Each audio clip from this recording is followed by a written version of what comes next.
Hey, Melissa here, and I am your garden gal. Today I wanted to take a minute to talk about sweet potatoes. I've been bothered by my family to grow sweet potatoes, or potatoes in general actually, for quite a while, and I never did it. I'm not quite sure why. So I decided this year was the year. We're gonna start. We're gonna try it. Now, we are very, very partial to sweet potatoes. They're sweeter, they're yummier, and they are more nutritious. So we are very partial to them. So with that being said, I did a little experiment. I was curious on how we can get the sweet potatoes. I'm really cheap, so I don't want to spend more money than necessary. So I wanted to get sweet potatoes growing, and I wanted to get a lot of sweet potatoes growing, but I didn't want to buy starter plants because I'm cheap. So I opted for the grocery store method, and you know what, it works. Funny enough, it does actually work. So hello, we're being interrupted. Hello, my Lexi. Hi, sweet pea. All right, so what I did was I went and I got a sweet potato from the grocery store. No, don't touch, don't touch. She's gonna eat my sweet potato slips.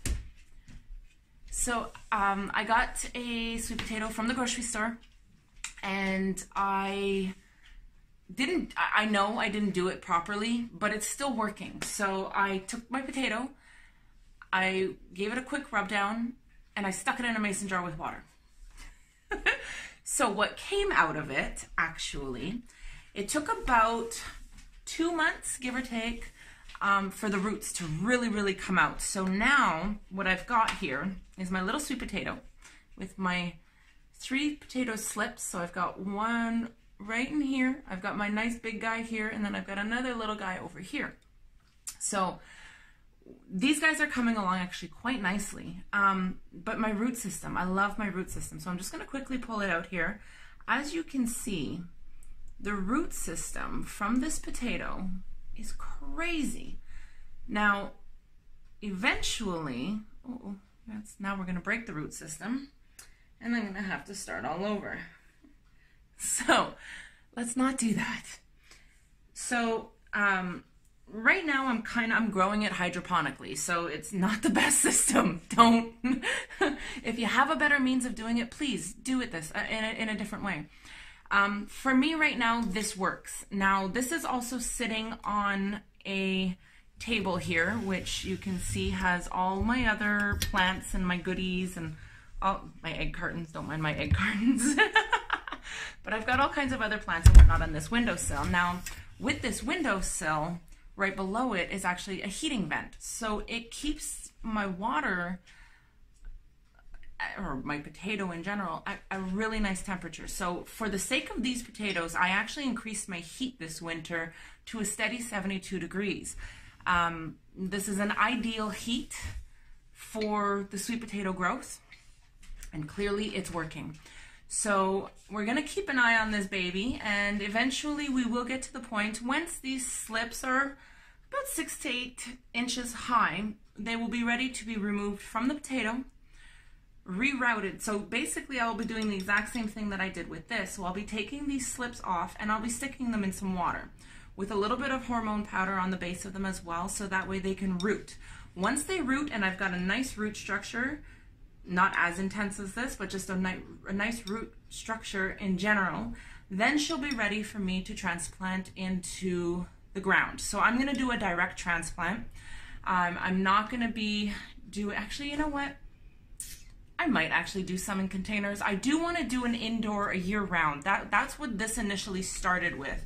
I wanted to try and see if I could grow these guys year round in a Canadian winter in my house. I do have grow lights.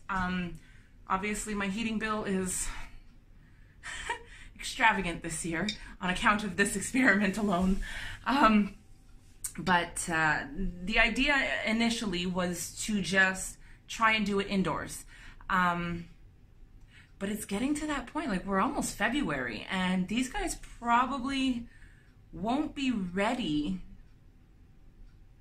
until, I don't know, let's see. We may or may not be ready for the actual growing season. And if we're not ready, then they will get planted indoors. I've got plenty of southern facing windows. I've got lots of heat exchange in the house, so I'm not worried about things like that. If I do require extra light, I do have my grow lights, so I can definitely at least try to grow them indoors. That's the end of the day. That's the ultimate experiment, is to see if I can have my sweet potatoes year round. Again, we're in Ontario. It's Canadian winters. It gets really brutal cold. I mean, just the other day it was minus 45, minus 50 Celsius. It was freezing out here. So if I can do this, I can do anything. I'm kidding. I'm kidding. So this is our experiment for the time being. Again, it's the end of January, so there's not very much growing happening right now. I am in the process of getting my seed order for the spring done. I'm really, really excited actually, because Through Your Garden Gal this year is going to be the first year where I will be producing starter plants on a mass scale for my customers, which I'm really excited about. I'm really wanting to encourage the growth and the cultivation of fresh vegetables and some fruits in this area. It's just, it's a really intense passion of mine. It's something that I'm very, very, I'm very passionate about. I know I just said that, but I really am. And I really want to encourage healthy eating habits in this particular area where I live. It's not, anyways, it is what it is.